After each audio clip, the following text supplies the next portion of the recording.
Super, ma chère. Donc, bonjour à toutes et à tous. Bienvenue dans le premier webinaire de 2024. Mon nom est Manel. Je vais être la modératrice aujourd'hui de ce webinaire du risque. On est très heureux et très heureuses, toutes et tous. Premièrement, euh, du nombre important de nos invités qui ont rejoint ce premier webinaire. Heureux et heureuse aussi d'accueillir Jérémy Roch, qui travaille pour les regroupements des bassins versants des organismes de bassins versants du Québec, une organisation très reconnue au niveau des inondations. Donc, permettez-moi, vu que c'est la première rencontre, le premier webinaire de l'année 2024, de vous souhaiter à toutes et à tous une belle et heureuse nouvelle année. Donc, aujourd'hui, dans le cadre de ce premier webinaire, le déploiement de la gestion intégrée de l'eau au Québec, de la mobilisation des acteurs autour du risque et du défi du suivi de l'atteinte des résultats. Donc, un titre très, très prometteur dans lequel et dans le cadre de ce webinaire, Jérémy Roch, qui travaille pour le regroupement des organismes de bassin versant du Québec depuis 7 ans, il va nous en parler. Donc, lui, il œuvre, comme coordonnateur du service aux membres et services externes. Il est hydrologue de formation. Il a préalablement travaillé comme hydrologue dans le milieu de la recherche et celui aussi de l'humanitaire. Il a collaboré avec de nombreux acteurs de la gestion du risque du Québec, tels que les inondations, l'eau potable, les espèces extactiques envahissantes, dans l'objectif d'assurer le relais entre la science et l'opérationnalisation des stratégies de réduction du risque et la préservation des ressources du territoire. Donc, Jérémy, je t'invite, s'il te plaît, à nous expliquer c'est quoi les espèces extactiques. Puis, bienvenue. Merci. À toi la parole. Bon webinaire. Merci pour la présentation, merci pour l'accueil. Donc, je pense qu'il s'agit d'une faute de frappe. On parlera d'espèces exotiques envahissantes, bien entendu. Donc, bonjour à toutes et à tous. Merci pour l'espace que vous me donnez pour faire cette présentation.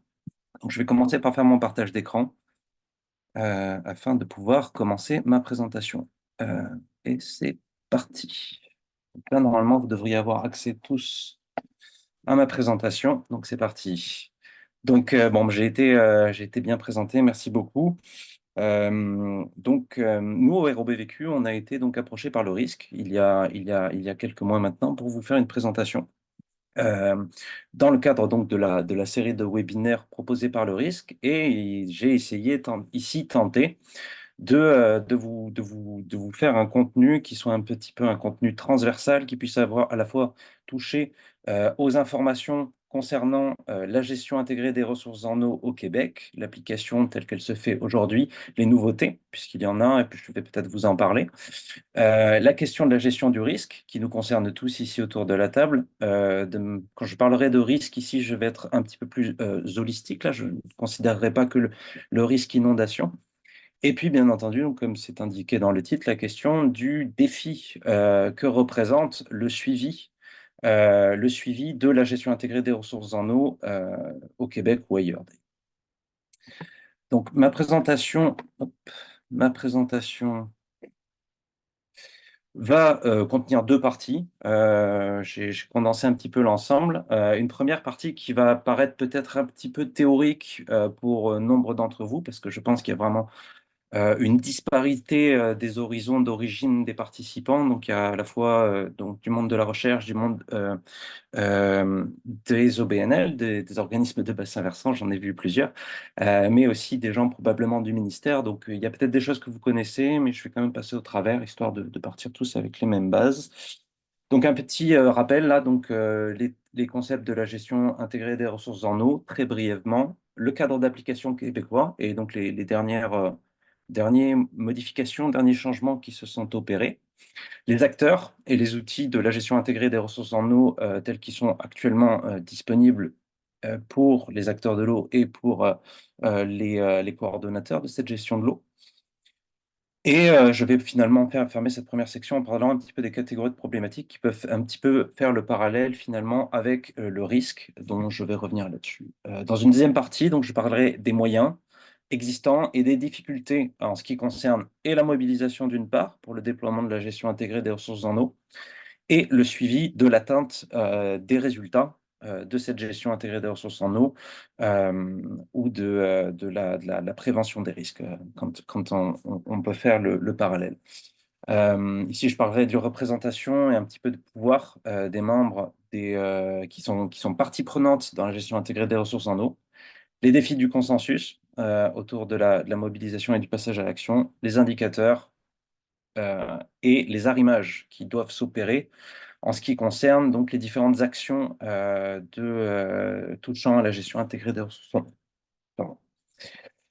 Donc bon, la gestion intégrée des ressources en eau, tout le monde doit savoir à peu près de quoi on parle. Ici, je propose une définition du Global Water Partnership, mais bon, ce qu'on retient de la gestion intégrée des ressources en eau, c'est que c'est un processus. C'est un processus qui se veut holistique, qui permet qui se retrouve à la jonction, au croisement finalement, entre les questions d'ordre social, d'ordre économique et bien entendu environnemental, dans un souci, dans un objectif qui soit un objectif de durabilité des ressources et de durabilité finalement des moyens de la croissance dans un cadre de développement durable. Donc la gestion intégrée des ressources en eau, c'est un processus qui fait intervenir de très nombreuses expertises et de très nombreux acteurs, puisque finalement, on est tous des acteurs de la gestion intégrée des ressources en eau, puisqu'on est tous des acteurs des territoires de nos rivières. Et c'est en ça que donc c'est un processus complexe et qui amène des défis en termes à la fois de déploiement que de suivi. Alors au Québec, l'historique un petit peu brièvement là. La gestion intégrée des ressources en eau, on en parle dès 2002 dans la politique nationale sur l'eau, dans notamment la section, le second axe, qui vise donc la mise en place au Québec d'une gestion intégrée des ressources en eau par bassin versant, euh, et qui vise à placer la concertation, donc la participation des acteurs au centre de la gestion intégrée des ressources en eau, au travers donc une responsabilisation des acteurs qui sont concernés au sein même de cette concertation. Cette politique nationale de l'eau, elle s'est affinée avec la loi affirmant le caractère collectif des ressources en eau et favorisant une meilleure gouvernance de l'eau et des milieux associés, donc qui a évolué au fil du temps, mais qu'on appelle communément donc la loi sur l'eau. Cette loi sur l'eau, elle vient donc sanctuariser, finalement, concrétiser la, la nature collective de la ressource en eau. Elle vient placer aussi l'État comme gardien central de la gestion, de la coordination de ces ressources. L'article 13 de la loi sur l'eau, elle vient finalement compléter quelque chose qui a été amené dans le cadre de la politique nationale sur l'eau, qui visait 33 bassins versants prioritaires. Elle vient en définir 40 zones de gestion intégrée de l'eau par bassin versant, mais aussi 12 zones de gestion intégrées du Saint-Laurent, pour pouvoir distinguer finalement ces deux espaces territoriaux, ces deux entités territoriales dans la gestion intégrée des ressources en eau. Et elle vient préciser finalement que cette gestion doit être intégrée donc et concertée au sein même de ces entités qui ont été redéfinies. Euh, donc, on se répète un petit peu ici, mais vraiment, l'objectif est une question de développement durable pour pouvoir permettre et la croissance et la pérennisation des écosystèmes et des moyens de subsistance des générations futures. Donc, ici donc, bon, rapidement, une petite présentation des différentes zones de gestion de l'eau au Québec. Donc, d'un côté, donc, sur la figure supérieure, les zones de gestion intégrées de l'eau par bassin versant, donc qui viennent s'intéresser vraiment à l'eau des versants. Et sur la figure du bas, les zones de gestion intégrées du Saint-Laurent, qui, elles, viennent s'intéresser à la planification et à la gestion des ressources en eau sur le littoral du Saint-Laurent et au sein donc des eaux canadiennes. Toujours dans le cadre d'application québécois, la loi sur l'eau donc vient préciser quelque chose qui est central, crucial, à savoir que au sein de chacune de ces entités géographiques, euh, hydrographiques, pardon, doivent être produits des documents de planification, des documents cadres, qui vont permettre comme ça d'attribuer les ressources et d'assurer une gestion long-termiste de leur usage et de leur durabilité. Donc, Pour ce qui est des zones de gestion intégrée de l'eau par bassin versant, on va parler des plans directeurs de l'eau. Et pour ce qui est des zones de gestion intégrée du Saint-Laurent, on va parler de plans de gestion intégrés régionaux, les PJR. Ces documents sont rendus à la responsabilité, donc la coordination de la production de ces documents sont rendus à la responsabilité d'organismes à but non lucratif, que sont d'une part les organismes de bassin versant et de l'autre les tables de concertation régionales. Donc ces organismes-là vont avoir pour mandat de coordonner la production de ces documents et d'en suivre la mise en œuvre. Ces plans, ils doivent être pris en considération, d'après toujours cette loi sur l'eau, au niveau des différentes stratégies gouvernementales et au niveau de toutes les stratégies associées à l'aménagement du territoire euh, du Québec pour pouvoir justement assurer un développement cohérent des territoires et des ressources. À la suite donc tout ça, c'est un petit peu le cadre global. Aujourd'hui, qu'est-ce qu'il y a de nouveau? Ben, on a eu pas mal de nouveautés là, qui sont arrivées depuis, disons, 2017, entre d'un côté les événements extrêmes d'inondation qu'il y a eu au Québec et des rapports divers qui ont été produits pour pouvoir justement assurer le suivi de la gestion des ressources en eau. On a eu notamment le rapport du vérificateur général qui en 2020 a annoncé plusieurs choses en ce qui concerne la gestion intégrée des ressources en eau au Québec, mais notamment qu'il y avait un enjeu de capacité de suivi de l'avancement, de l'atteinte des résultats de la gestion intégrée des ressources en eau. Et que donc ça posait un enjeu pour vraiment pouvoir suivre l'avancement de l'atteinte des objectifs que se sont donnés les différents cadres réglementaires et légaux du gouvernement québécois. Un peu dans la foulée de ce rapport, il y a eu une mise à jour d'un document qui existait déjà, qui a été produit pendant sa première version en 2004, qui est le fameux cadre de référence de la gestion intégrée des ressources en eau. Dans ce cadre, il a amené plusieurs éléments pour pouvoir justement préciser le rôle, la composition et le fonctionnement des espaces où doivent se tenir la concertation pour pouvoir planifier les ressources en eau. Donc l'étape de concertation régionale pour les TCR et l'étape de concertation GIR pour les organismes de bassin versant. Ces tables de concertation sont considérées comme étant centrales dans la gestion intégrée des ressources en eau. Elles sont composées, suivant ce même cadre, de représentants des acteurs au niveau des espaces donc de planification de la ressource. Donc, qu'est-ce qu'on considère comme étant un acteur? Un acteur, finalement, c'est tout individu ou organisation appartenant à une tranche sectorielle, quelle qu'elle soit. Donc, on parle ici municipale, économique, communautaire ou des Premières Nations, qui utilisent d'une manière ou d'une autre les ressources en eau. Bon, grosso modo, ça concerne tout le monde. Donc, au sein de ce cadre-là, on vient définir finalement la structure, les modalités de cette table de concertation et leur mandat, les éléments qu'ils doivent assurer pour pouvoir justement déployer la gestion intégrée des ressources en eau au Québec. Là, le suivi, le montage et le suivi de ces tables de concertation se fait donc sous la coordination des organismes mandatés que sont, comme déjà précisé, les organismes de bassin et les TCR. Euh, Toujours dans ce même cadre, et puis ça c'est le processus GIR tel qu'on le voit à plusieurs niveaux sur Terre, est un processus donc itératif qui doit se tenir sur plusieurs années, qui va comporter plusieurs phases. Dans le cadre de la GIR québécoise, on est sur un processus qui est de 10 ans, qui peut peut-être s'étaler de temps en temps, excusez-moi, et qui se tient en trois phases qui sont très générales, mais qui composent plusieurs éléments de contenu. D'un côté, bien entendu, donc la planification des ressources et des territoires, en concertation avec les acteurs autour de la table de concertation.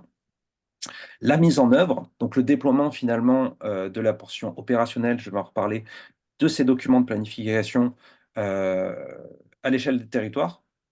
Et finalement, donc, une phase de bilan qui permet de faire, donc, comme je l'indiquais, itérativement, de mettre à jour ce document cadre pour pouvoir s'assurer de la représentativité à la fois des enjeux des territoires et des acteurs, mais aussi de la réalité physique des territoires. Parlons peut-être des changements climatiques. Donc, en ce qui concerne le Québec, toujours, on commence un nouveau cycle cette année. Donc, il y a une mise à jour qui est prévue pour ce printemps 2024 des plans directeurs de l'eau. Donc là, je parle des organismes de bassin versant. Et donc, un processus il y a beaucoup de travaux qui s'opèrent là dans le réseau actuellement pour justement assurer ce travail, cette mise à jour-là en concertation et en travaux étroits avec les acteurs de l'eau. En ce qui concerne donc le document cadre de la planification des ressources en eau, ici je vais parler du plan directeur de l'eau que je connais quand même pas mal mieux, tout encore défini dans le cadre le cadre GIR, pardon, le cadre d'application de la GIR. Euh, on parle ici d'un document qui est une structure gigogne, hein, une structure emboîtée avec une portion qui va être une portion d'ordre stratégique et une portion qui va elle, être d'ordre opérationnel. Donc vraiment dans la notion de stratégie, on commence par identifier les problèmes qui concernent les ressources en eau et les territoires associés à l'échelle de ces zones de gestion. Et donc on priorise, il y a tout un travail de priorisation, je vais revenir là-dessus, qui est opéré à l'échelle de ces espaces. Et à partir de la priorisation finalement des enjeux rencontrés sur le territoire, on va commencer à détailler quelles sont les directions qu'on souhaite prendre pour pouvoir répondre à ces problématiques-là, quels sont les objectifs qu'on peut se donner pour pouvoir atteindre finalement, aller dans la direction souhaitée par les acteurs. À la suite de ça, là, on n'y est pas encore, c'est pas quelque chose, mais ça a été le cas dans les précédents cycles GIR. Il va être question de définir un plan d'action qui lui-même va permettre de répondre aux objectifs qui sont associés aux problématiques d'ordre supérieur convenues avec les différents acteurs de l'eau. C'est vraiment une structure logique qui permet de se retrouver de l'amont vers l'aval et de lier chacune des actions à une cible, comment dire, un problème qu'on souhaite résoudre. Dans le cadre, donc, finalement, donc, un petit peu comment essayer de voir les problématiques. Les problématiques, catégories de problématiques dans le cadre de cette nouvelle mouture des plans directeurs de l'eau. Ces catégories de problématiques sont associées quelque part peuvent être associées à des risques réels observés sur le territoire ou des conséquences finalement d'événements qui s'opèrent sur le territoire. Dans les catégories de problématiques proposées actuellement par le ministère, on retrouve par exemple la problématique inondation, qui pour le coup est finalement une problématique qui s'associe directement à un risque. Mais en fait, si on regarde plus en détail, on peut vite se rendre compte que la quasi-intégralité des catégories de problématiques avec lesquelles travaillent les acteurs de l'eau et les organismes de bassin versant, finalement, sont des risques qui peuvent être associés soit à des causes, pardon, qui peuvent être associés donc à des causes et auxquelles on peut attribuer des conséquences. On peut citer les espèces exotiques, non pas extatiques, mais exotiques envahissantes. On peut parler de la sécheresse, on peut parler des cyanobactéries. Tous ces éléments-là sont vraiment des éléments qui touchent les acteurs des territoires suivant des conséquences qui ont des répercussions, des conséquences bien observables pour les acteurs. Ça va être des conséquences qui vont être d'ordre purement naturel ou climatique, mais aussi des conséquences qui peuvent avoir des impacts économiques majeurs pour les acteurs des territoires. Donc, on associe ça à des causes et on associe ça aussi spatialement, tout comme le risque inondation, tout comme les risques de dégradation, d'érosion ou les risques de sécheresse, spatialement attribués à des territoires où il va y avoir des populations qui vont être plus ou moins touchées. Donc, les catégories de problématiques, il y en a 31 si je dis 21 si je dis pas d'ânerie.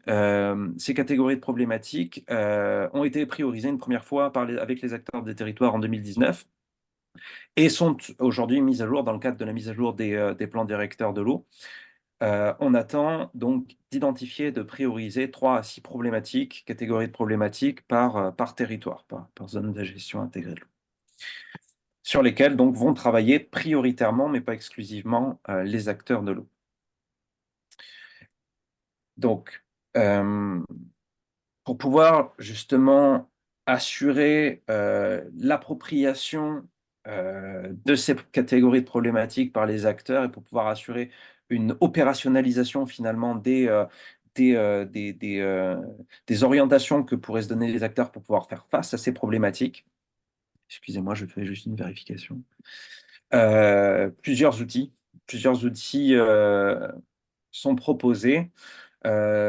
Plusieurs outils sont proposés, mais surtout de différentes approches. Donc, il s'agit d'abord bon, bien, de mobiliser les acteurs pour pouvoir s'assurer une appropriation de ces problématiques-là, et aussi donc, pour pouvoir participer à la rédaction de ces documents. Je reviendrai là-dessus. Euh, et ensuite, une fois que donc, la structure, la section finalement euh, stratégique du plan directeur de l'eau va, en concertation avec les acteurs, se décliner en objectifs avec lesquels on va pouvoir, pour lesquels on va pouvoir définir des cibles et ceci afin de pouvoir en suivre l'atteinte, l'évolution dans le cadre du cycle GIR tel qu'il est conçu. Ces objectifs-là, ils doivent être associés à un plan de suivi des objectifs qui nous permettra de suivre finalement l'évolution de la GIR vers l'atteinte la résolution des problématiques priorisées par les acteurs, un petit peu en réponse aux recommandations du vérificateur général. Ça, c'est la solution qui a été proposée dans le nouveau cadre et dans donc les nouveautés en ce qui concerne la GIR québécoise. Euh, donc c'est ça. Donc un petit peu quand on se donne des objectifs, des orientations pour pouvoir répondre à des problématiques, on peut vite faire des associations avec la gestion des risques, puisqu'on peut bon, donc soit cibler une cause, soit cibler une conséquence. C'est toujours un petit peu le même dilemme. Mais c'est finalement des approches qui sont très très similaires en ce qui concerne la gestion de risque et la gestion intégrée des ressources en eau. Et à cet effet, finalement, on se rend vite compte que la gestion intégrée des risques est intégrée elle-même à la gestion intégrée des ressources en eau. Les éléments sont comme corollaires, ils sont intimement associés. Donc, parmi des stratégies qui peuvent être déployées pour répondre à des problématiques de cyanobactéries ou d'inondation, eh ben, on va peut-être envisager donc de déployer des stratégies d'adaptation, de prévenir des risques en réduisant les aléas, de réduire les vulnérabilités en augmentant par exemple la capacité à faire face, ou donc de renforcer la résilience des populations ou des milieux vis-à-vis de ces problématiques-là, des causes et des conséquences qui leur sont associées. Donc tout ça, ça passe, tout comme la gestion de risque, hein, finalement, par une connaissance un petit peu des enjeux qui touchent à ces problématiques-là, une appropriation de tout ce qui compose finalement ce risque. Et ça, c'est des sine qua non finalement pour pouvoir assurer quelque part la mobilisation des acteurs pour faire face à ces problématiques-là. Bon, historiquement, on se rend bien compte que quand arrive un événement extrême, les gens se mobilisent, mais des fois, cet événement extrême, il n'est pas si clair que ça, et on a besoin d'un peu plus de connaissances pour pouvoir s'assurer le passage à l'action, pour pouvoir justement soit le réduire, éviter son occurrence, soit être en capacité de mieux faire face. Tout ça dans un objectif finalement de planification et de meilleure gestion, meilleure gouvernance des risques, qui soient des risques associés donc aux ressources, au milieu ou même à des facteurs anthropiques. Donc ça, c'est un peu pour faire le scope là, globalement. Peut-être pas grand-chose de nouveau pour vous. Maintenant, on va rentrer un petit peu plus dans ce qui est un peu plus compliqué finalement à appréhender. Qu'est-ce qui est actuellement disponible et qu'est-ce qui peut poser des enjeux pour vraiment un déploiement efficace de la gestion intégrée des ressources en eau dans une dynamique de réduire les risques associés aux ressources et aux milieux associés. Euh, pour revenir sur le cadre, sur le fameux cadre de gestion intégrée des ressources en eau. Et puis, pour revenir sur la fameuse loi sur l'eau, on se rappelle que la gestion intégrée des ressources en eau s'appuie sur la mobilisation des acteurs et le passage à l'action des acteurs. Ça veut dire qu'il y a vraiment une sine qua non pour pouvoir déployer la gestion intégrée des ressources en eau. Il faut que les acteurs soient responsabilisés et que les acteurs soient impliqués. Donc, donc, on va revenir un petit peu là-dessus. C'est quelque chose qui, en pratique, peut poser des enjeux pour plusieurs raisons. Euh, c'est ça. Donc finalement, donc, je vous ai parlé tout à l'heure de la table de concertation, des espaces où on définit, où on planifie les ressources en eau. Dans ces tables de concertation-là, finalement, on va avoir des représentants des acteurs des différents milieux que je vous ai présentés tout à l'heure, les milieux sectoriels. Et le cadre de gestion intégrée des ressources en eau vient définir finalement des sine qua non des préalables requis aux représentants qui siègent sur ces tables pour pouvoir assurer leur rôle, je vais préciser un petit peu plus tard, leur rôle dans la planification et même au-delà des ressources en eau. Donc déjà, il est question de comprendre les impacts des activités des secteurs représentés par ces représentants donc, sur les ressources en eau et les territoires. Le deuxième préalable, c'est de comprendre les utilisations des ressources en eau que font les autres acteurs de son territoire et de leurs impacts. Le troisième, finalement, c'est de comprendre que les ressources en eau du territoire sont limitées et communes. Tout ça, c'est des notions qui apparaissent un petit peu évidentes, mais qui demandent finalement un préalable de connaissance et d'expertise qui peut être assez limitant dans le cas sur certains territoires. Euh, le cadre, donc ça c'est un peu les préalables, mais il y a des attentes complémentaires qui sont attribuées à ces représentants-là, qui vont avoir un rôle, donc on parle de la responsabilisation, actif au-delà de la participation à l'élaboration de ces plans et à leur définition. On va leur demander notamment donc de participer au suivi et à l'évaluation des documents, de représenter donc les activités de leur secteur, ça paraît clair puisque c'est la définition d'une représentation, mais aussi assurer un rôle de transmission de l'information depuis et vers le milieu. Finalement, et ça c'est aussi un élément qui peut poser un enjeu, c'est que on va demander aux représentants de ces secteurs d'assurer un rôle de mobilisation auprès des acteurs qu'ils représentent. Donc ça, c'est pareil, ce sont des expertises bien spécifiques qui peuvent faire défaut hein, dans le cadre de l'application de la gestion intégrée des ressources en eau aujourd'hui. Donc c'est ça. Donc comme je l'indiquais, hein, finalement, il y a la question de la responsabilité vis-à-vis des autres acteurs et de leur mobilisation qui pose un petit peu la question de comment arriver à être plus mobilisant que le risque auquel font face ces acteurs concernant telle ou telle problématique. Euh, Comment faire porter ce rôle-là par finalement les représentants des tables de concertation.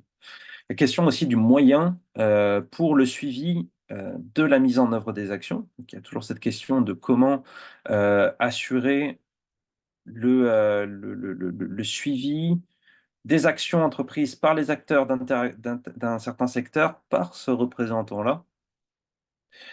Et puis ça, c'est un problème qui concerne tout le monde, à la fois pour mieux apprécier le risque, les problématiques, mais aussi mieux se mobiliser, c'est l'accès à l'information, donc à la connaissance et aux informations qui soient à la fois justes et claires, et qui puissent être donc cet accès, mais aussi diffusé aux différents niveaux. Donc la question vraiment de la rétroaction entre leurs représentants et les acteurs, le milieu qu'ils représentent. Ça pose des questions de faisabilité, de formation finalement des différents participants à cette table. Le défi du consensus et de l'engagement. Donc là, j'ai quand même pas mal abordé ces sujets préalablement, mais je vais venir un petit peu sur les attentes du cadre vis-à-vis des acteurs, donc qui, eux, sont représentés par leurs représentants. À terme, et ça c'est plus vis-à-vis de la gestion intégrée des ressources en eau, ce qu'on attend des acteurs, c'est qu'ils soient en mesure d'adapter leurs pratiques pour pouvoir justement permettre le déploiement de cette planification-là. Donc ça suppose faire des concessions, ça suppose se responsabiliser à un très haut niveau, ça suppose donc des moyens. Soutenir leurs représentants au sein de leur table, donc en assurant la rétroaction, en renvoyant l'information vers leurs représentants, mais aussi en assurant une transmission de leurs revendications. Et donc de faire preuve d'engagement, de démontrer une forme d'engagement. Donc ça, c'est un petit peu l'idée qu'amène le cadre et ce à quoi tous les acteurs de l'eau devraient être informés, devraient avoir conscience. On se rend compte de tous les défis que ça représente. Et du coup, ben voilà, des défis, ça en représente plusieurs. Il y a la question, bien entendu, de nous, moi, en tant qu'acteur vis-à-vis du reste de mon territoire et du reste des autres acteurs, quel pouvoir, quelle influence je peux avoir. Donc, il y a cette notion de transversalité et d'intégration des enjeux et des actions, de continuité amont-aval. L'action qui est entreprise en amont aura une répercussion en aval, mais comment la mesurer? Quelle capacité d'association je vais avoir, de causalité, je vais être en mesure de justifier face à cet acteur. La question de le partage de responsabilité, tous ces éléments-là sont des facteurs qui limitent finalement l'action individuelle et qui peuvent limiter l'engagement si on n'a pas été préalablement formé ou en tout cas soutenu. Il y a la question donc des acteurs. Donc les acteurs, certains acteurs vont porter des projets sur place, ils vont pas forcément avoir le réflexe soit d'en informer leurs représentants, soit même l'information de le savoir qu'il faut le faire. Ils vont pas savoir non plus comment le faire. Donc ça pose ici la question de comment arriver à rendre compte de chacune des actions que j'entreprends, parce que j'en ai envie aussi. Revenir sur la clarté des rôles, des acteurs, des représentants, des mandataires pour faire la coordination du gouvernement, des MRC, des municipalités. Tous ces éléments-là, ce sont donc des compétences qui s'entrecroisent, qui pour les acteurs sont un fouillis administratif qui peut amener à un désengagement finalement dans l'action qui est essentiel pour justement maintenir une mobilisation de ces acteurs. Donc, du rôle des représentants et leur engagement pour aller au-delà de la table de concertation, puisque le représentant va pouvoir tenir un discours, mais comment s'assurer que les acteurs qui le représentent vont être en mesure de le déployer, savoir comment le faire, qui est vraiment la question du suivi, de l'accompagnement. Et puis, bon, ça on le sait tous, hein, la participation des acteurs et des représentants à une table de concertation suppose qu'on est dans une condition pour faire une concertation. C'est une situation de planification qui est idéale et bien souvent on est dans des situations qui sont beaucoup plus complexes et qui créent des difficultés dans l'implication volontaire, qui peuvent créer de gros enjeux. Voilà. Conflit d'usage, pour ne citer que ça. Donc, bon, je parlais du risque comme une approche pour pouvoir justement mobiliser. Donc ça, c'est vrai. C'est souvent quand on se retrouve face à une problématique majeure qui nous concerne, qu'on commence un petit peu à prendre la part des choses et à s'impliquer plus activement pour répondre à ce risque. Mais bon, il y a des limites, il y a des incertitudes et on les connaît bien. On en a parlé longuement avec les changements climatiques. Il y a la question de l'incertitude sur l'information, le transfert de cette information, sur les mécanismes, les processus en place. Encore une fois, les rôles et les moyens. On peut parler donc pour ce qui est des inondations. On sait qu'il y a une multiplicité d'acteurs qui sont impliqués. On peut parler du MAMAH, on peut parler des bureaux de projet inondation, les OBV et bien d'autres. La question aussi de vraiment quantifier le risque, quantifier les impacts associés à ces risques, donc associés à ces problématiques qui pour pouvoir assurer une mobilisation des acteurs. Donc ça, c'est pareil, c'est des éléments qui sont limitants vis-à-vis de la mobilisation. Et finalement, un élément qui est assez connu, qui est la question de la gestion sur le temps court des risques, qui peut générer des désengagements. On a un événement majeur qui apparaît, les gens se mobilisent, on a de l'investissement, et puis petit à petit, progressivement, on en oublie que ça peut nous arriver, et à ce moment-là, la problématique n'est plus vraiment abordée. Le risque et l'engagement n'est plus majeur. Toujours vis-à-vis des indicateurs, 20 minutes, 20, de la gestion. Donc, pour ce qui est de la gestion intégrée des ressources en eau et la gestion des risques, encore une fois, la gestion basée sur les résultats, qui est finalement le nouveau paradigme amené par le plan de suivi des objectifs, a plusieurs limites, pose plusieurs questions. Déjà, elle suppose que une action entreprise par les acteurs des territoires qui doivent être les porteurs de cette action, hein, va avoir des répercussions mesurables sur le territoire et vis-à-vis des problèmes, des risques ciblés. Euh, et ça suppose aussi qu'il y ait, donc, comme ça c'est déjà quelque chose qui a été amené, il y a un transfert d'informations qui s'opère de manière transparente entre les différents acteurs et leurs représentants. Donc, c'est quelque chose euh, qui, euh, qui a des limites, notamment en ce qui concerne les rétroactions. Donc, je me répète un petit peu là, avec, entre les acteurs et les représentants de ces tables. Ça pose aussi la limite, la question de la représentativité des paramètres de suivi. Dans l'hypothèse où on a des répercussions mesurables par, par le déploiement d'une action. Donc, en quelle mesure les paramètres que je vais utiliser pour pouvoir faire le suivi de tel ou tel objectif pour répondre à telle ou telle problématique vont être représentatifs.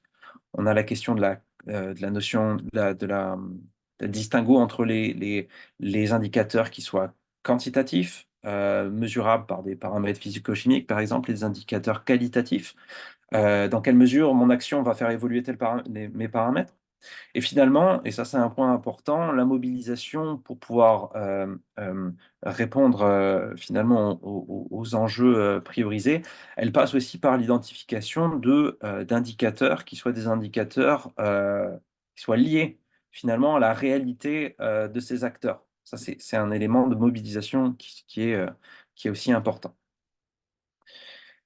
Donc pour finir, en ce qui concerne l'arrimage de de toutes ces actions, toutes ces activités, des travaux de l'intégralité de ces acteurs, euh, pour la gestion intégrée des ressources en eau, ça pose il y a un problème encore irrésolu qu'amène le cadre et puis de manière générale l'application de la loi sur l'eau, c'est pour pouvoir suivre l'application de la gestion intégrée des ressources en eau, ça supposerait qu'il y ait un plan d'action unique, donc une planification stratégique et une planification d'action unique pour la gestion intégrée des ressources en eau au Québec, ce qui n'est pas vraiment le cas. En fait, il y en a une, mais il y a de très nombreux acteurs, de très nombreuses initiatives et comités. Donc, on parlait des bureaux de projet inondation qui vont eux-mêmes produire leur plan stratégique et leur plan d'action vis-à-vis d'une des problématiques qui est intégrée, par exemple, dans les plans directeurs de l'eau. Ça crée comme une espèce de dichotomie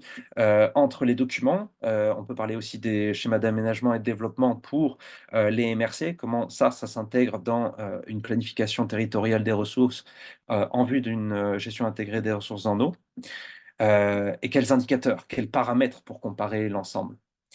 Ça se pose aussi donc l'existence d'outils et de processus d'arrimage avec l'ensemble de ces initiatives, qu'elles soient gouvernementales ou municipales, pour pouvoir assurer le suivi des actions et l'atteinte des objectifs. Cet arrimage n'est pas opérationnel encore et il pose vraiment la question de comment assurer cette rétroaction finalement entre les acteurs et les représentants des tables de concertation pour que cet arrimage s'opère de manière naturelle et fluide afin d'avoir donc une résilition de compte qui s'opère malgré les différences de calendrier des différents clients. On peut parler donc de plusieurs plans qui se déploient sur le territoire et qui touchent finalement tous de près ou de loin à la gestion intégrée des ressources en eau. Et puis, oui, c'est ça. Donc oui, moi, je dis peut-être un dernier élément par rapport une approche qui est notamment déployée par les organismes de bassin versant pour pouvoir répondre à cet enjeu-là, c'est de créer des comités sectoriels ou des comités thématiques sur certaines problématiques priorisées.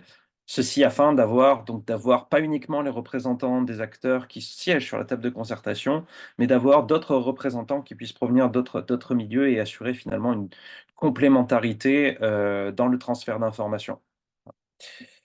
Et puis, ben, j'ai fini ici. Je vais vous remercier pour votre attention.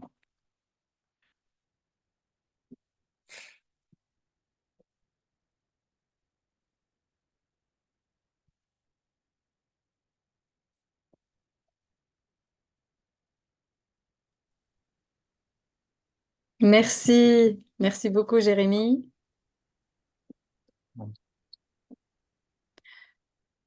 Très, très belle présentation. Bon, il est maintenant le moment de poser des questions.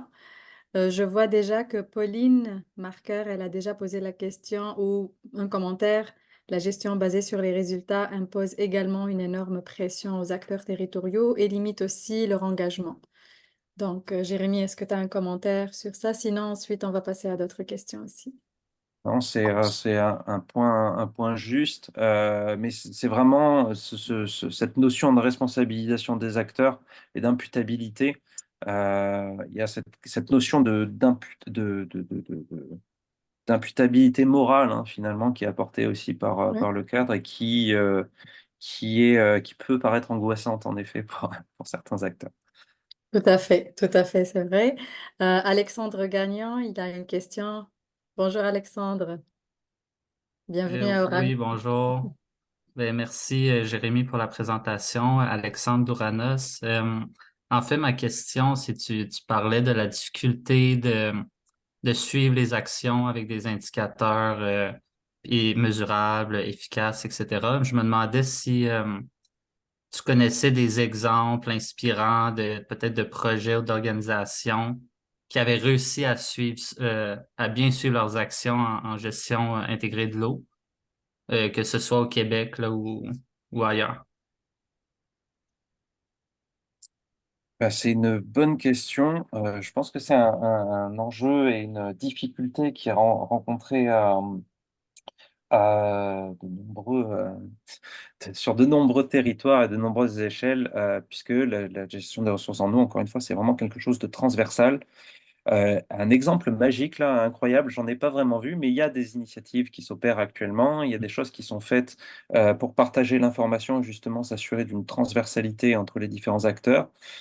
Bon, on a la classe de l'eau, on a quelques outils, justement, notamment avec la diffusion des connaissances qui sont produites, la politique du gouvernement en diffusion de connaissances, qui sont des bonnes avenues pour pouvoir permettre cette diffusion.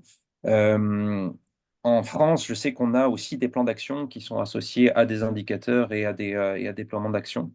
Euh, c'est ça. Euh, je crois qu'il y a, donc c'est ça, il y a déjà une remarque là-dessus, là. Mais je sais que c'est des exemples qui s'opèrent sur plusieurs territoires et dont on commence à peine à voir, hein, finalement les Mm. retombées. C'est quand même un sujet qui est comment dire, c'est un sac de nœuds que tente de démêler toutes les entités, tous les pays, hein, depuis que on fait de l'aménagement du territoire, finalement. Donc, un Merci. exemple précis, je l'aurais pas à te donner. Merci. Merci Alexandre. Philippe, je m'excuse, je vais passer à une question écrite, puis ensuite je te donne la parole. Que pensez-vous du fond bleu? Ligne léger. Que dire? Bah, on peut supposer que ça va permettre de répondre à plusieurs des problématiques d'arrimage et de suivi de la gestion intégrée des ressources en eau qu'on rencontre aujourd'hui. C'est une belle avenue. Super. Je donne la parole à Monsieur Philippe Gachon, notre directeur général du risque, qui a une question à poser. Merci beaucoup, Jérémy. Bonne année à toutes. Je vais avoir deux questions. La première, c'est toucher au risque de sécurité à la fois pour les personnes et aussi la qualité de l'eau. Comment l'agir? On vient d'apprendre, je vais faire une histoire courte, que le gouvernement d'Ontario, dans l'Outaouais, a décidé dans certains endroits, de faire un site d'exposition, en fait, d'entreposage de déchets radioactifs. Comment l'agir peut ou pas intervenir dans ce cas-là? Puis comment gérer les problèmes de risque interfrontaliers qui sont extrêmement importants, que ce soit d'ailleurs, je vais poser ma deuxième question à propos des risques d'inondation sur les bassins transfrontaliers. Euh, Qu'est-ce qui fonctionne dans l'agir ou qui ne pourrait pas fonctionner dans l'agir pour régler ce genre de problème-là? Parce que j'ai pas vu de réaction de la part d'ailleurs du gouvernement du Québec là-dessus.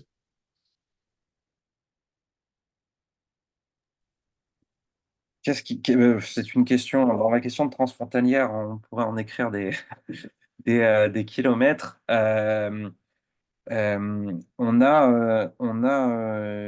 a sur ce genre de risque un problème de quantification finalement des externalités, hein, des risques potentiels qui s'opèrent. Une approche qui, par exemple, ici au Québec, est déployée et qui peut être aussi une manière de, euh, de s'assurer de l'appropriation de ce risque-là, c'est la question de l'eau potable. De l'enjeu de l'eau potable et des risques potentiels associés à donc une fuite, hein, de ces espaces de stockage pour les populations. Euh, je sais que l'Agir comme tout autre outil de décision, de planification, a quand même une limite qui est celui de l'analyse finalement des retombées, avantages. Euh, mais pour faire face à ce type de problématique-là, en plus, on est sur du transfrontalier. Donc là, avec le Québec, on va avoir la limite des réglementations qui concernent les deux territoires. Et là, c'est finalement le Saint-Laurent qui serait concerné, je pense, avec la participation du fédéral. La GIR québécoise donc si c'est un stockage en Ontario, elle n'aura pas de. Je pense qu'elle va être très limitée en capacité d'intervenir sur ce genre de risque. Mais,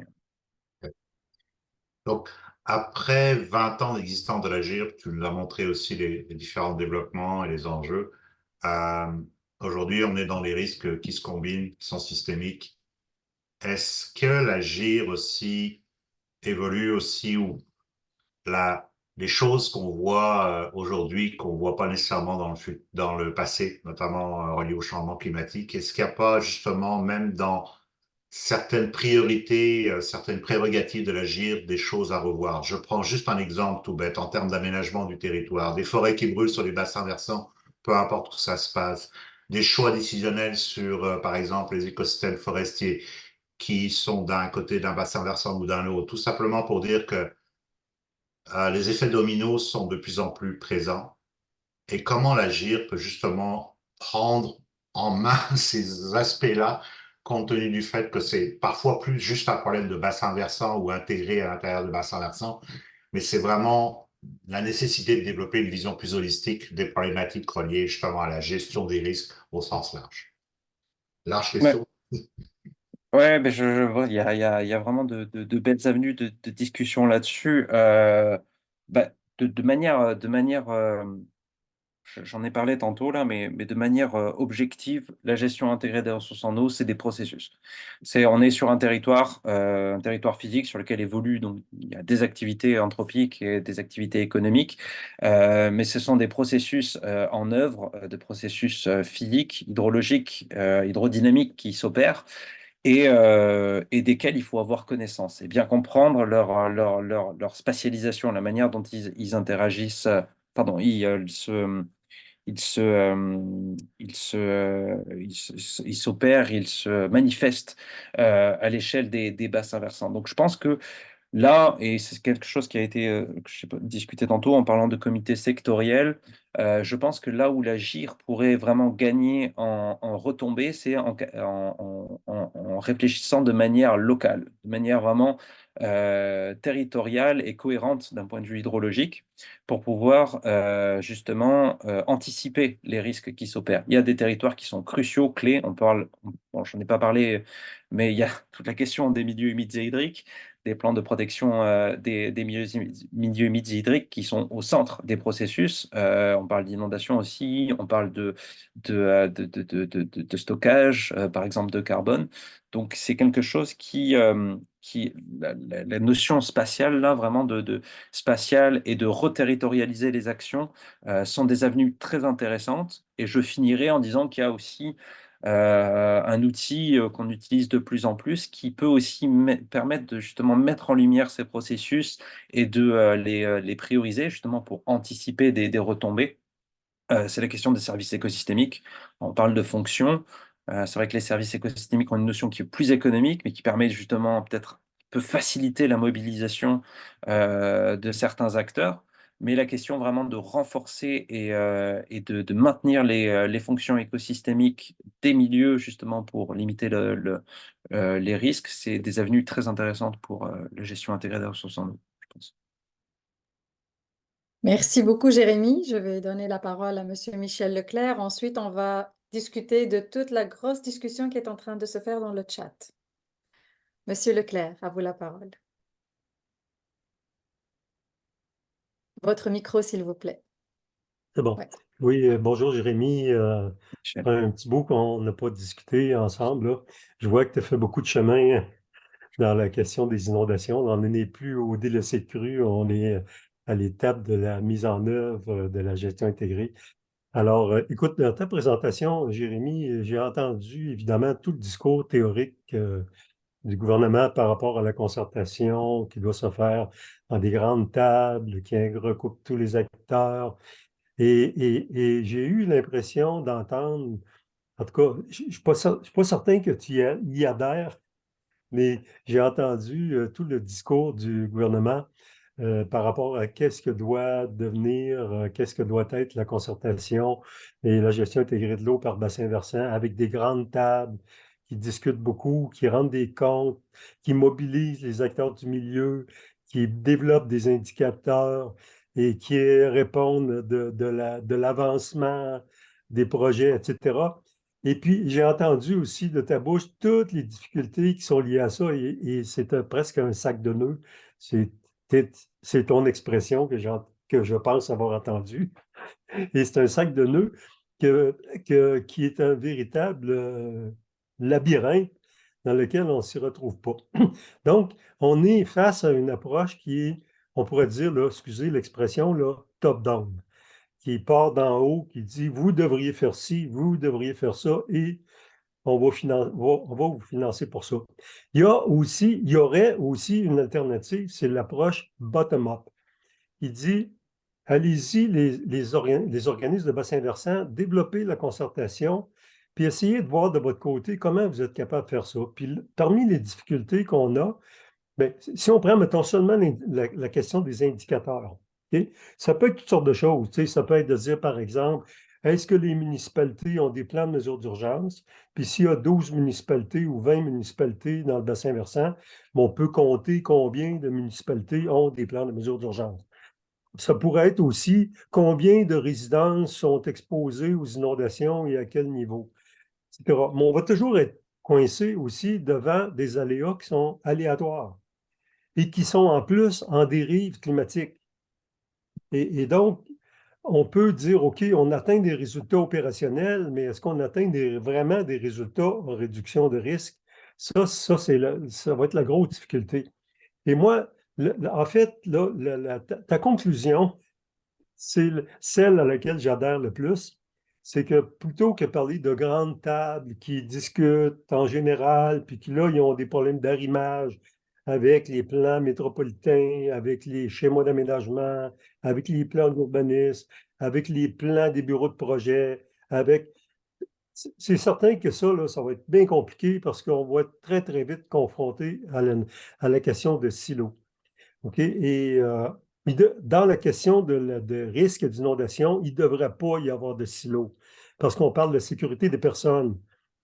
Alors, moi, l'expression que j'ai aimée, c'est que ça prend des comités thématiques. C'est des comités qui disent, nous, on forme des tables de concertation à l'échelle de territoires bien définis, c'est les bassins versants, et on dit, on essaie de travailler ensemble, puis on essaie de faire sauter les silos si possible, puis on essaie, parce que la théorie, c'est une chose, la pratique, c'est autre chose. Donc, moi, mon opinion, c'est que les approches top-down, qu'en haut nous dit quoi faire, ça, c'est l'approche théorique.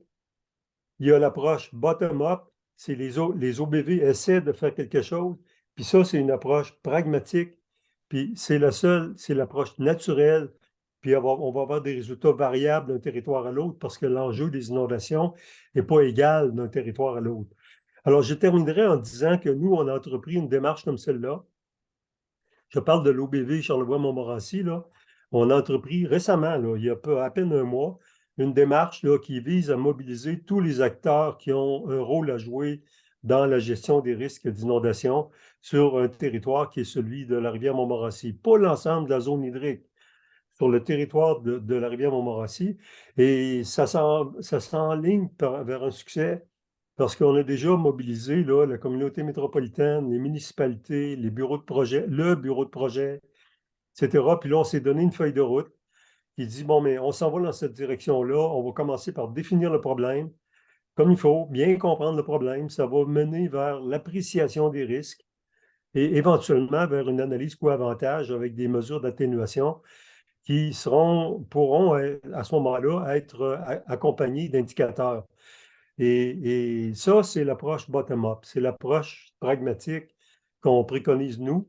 Et on espère juste qu'au ministère de l'Environnement, on va comprendre notre démarche, mais actuellement, on n'est pas certain qu'il y a toute l'écoute qu'il devrait y avoir. Alors voilà, c'est le commentaire que je voulais faire. Puis je te félicite quand même, Jérémy, de pouvoir naviguer dans tous les concepts qui est top-down qui nous sont envoyés. Parce que moi, j'avoue que je ne m'y retrouve pas trop dans cette démarche-là. Je la comprends, mais je ne m'y retrouve pas comme président d'OBV, là. Je trouve que c'est un peu difficile à composer avec une approche théorique comme celle-là. Voilà. Merci pour ton intervention, Michel. Bah, tu sais que bon, moi, j'appuie ta lecture et je pense qu'on est d'accord sur l'ensemble. Je pense que l'un n'est pas exclusif de l'autre. C'est-à-dire qu'il y a encore cette flexibilité-là de définir vos propres indicateurs en fonction des problématiques et des objectifs de vos territoires à des échelles qui soient les échelles représentatives des enjeux de vos acteurs. Donc là-dessus, je pense vraiment que bon, il y a aucune raison que, enfin, je pense que ça pose d'enjeux. Après, je suis pas dans les petits papiers là, mais c'est ça. Moi, j'appuie ta lecture. Et puis, c'est vrai on peut parler de votre exemple. On peut parler aussi du bassin versant de la Saint-François, où on a des comités qui sont montés vraiment à l'échelle des sous-bassins versants. Et ces comités-là, vraiment, peuvent répondre des enjeux qui se manifestent localement et répondre avec des objectifs et des indicateurs qui ressemblent à ces acteurs-là. Mhm. Donc, je vais pas... Super. Merci beaucoup, Jérémy. Il y a une grande discussion qui s'est tenue dans le chat. Je vous invite toutes et tous, avant que la rencontre se termine, d'aller la consulter entre Lynn Léger et Éric Leman, à propos de la gestion des fosses septiques. C'est en effet une problématique très intéressante par rapport à tout ce qui est la gestion des fosses septiques. Ayant travaillé en rétablissement suite aux inondations, le refoulement et le débordement des fosses septiques au moment des inondations cause un problème important sur la qualité de l'eau qui rentre dans les propriétés ayant été contaminées par les résultats, par le fruit des fosses septiques. Donc apparemment, d'après ce que je comprends de la discussion, le code est actuellement en révision. En effet, actuellement, les zones inondables sont régies par un régime qui est toujours transitoire. Le régime permanent n'est pas encore en vigueur. Donc, le MAMAGE travaille encore à développer, en collaboration avec les ministères responsables du PPTFI, à développer le régime permanent. D'après nos informations, ils sortiront d'ici l'automne prochain, on espère. Donc, on n'a pas de nouvelles confirmées, mais le régime permanent sortira d'ici quelques mois. C'est sûr que c'est très difficile pour les municipalités, pour tous nos invités qui sont ici présents des municipalités. C'est certain que c'est un peu frustrant, mais voilà, on donne le temps au temps. Il y a Marie-Josée Mazot qui a posé une question à Philippe. Monsieur Gachon, quel était le nom du projet que vous avez mentionné lorsque vous avez fait votre première question? Vous avez parlé d'un projet, donc peut-être nous rappeler quel était le nom du projet ou je sais pas, par rapport à la gestion transfrontalière, je pense, c'est ça? Ouais.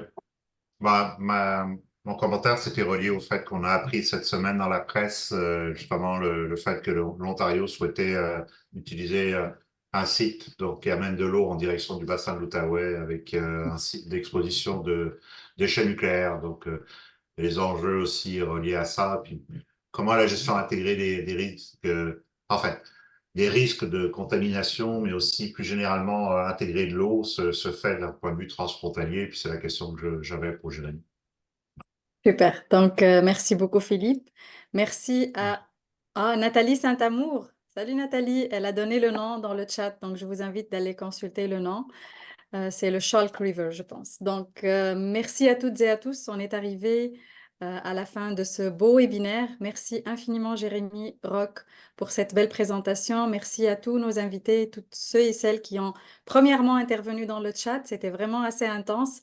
C'est nouveau. Pour nous, d'habitude, les questions se posaient vraiment live. Donc, merci beaucoup pour vos interactions. Merci, Jérémy, encore une fois, d'avoir accepté l'invitation du risque. Soyez au rendez-vous dans nos webinaires du risque. Suivez-nous sur les réseaux sociaux, surtout LinkedIn. Toutes nos informations passent là-dedans, nos offres de stage, nos offres d'emploi et nos informations sur nos prochains webinaires, sur nos prochains colloques. Actuellement, on est en préparation de l'ACFAS, donc vous serez toujours les bienvenus. Merci à toutes et à tous. Bonne fin d'après-midi. À bientôt au prochain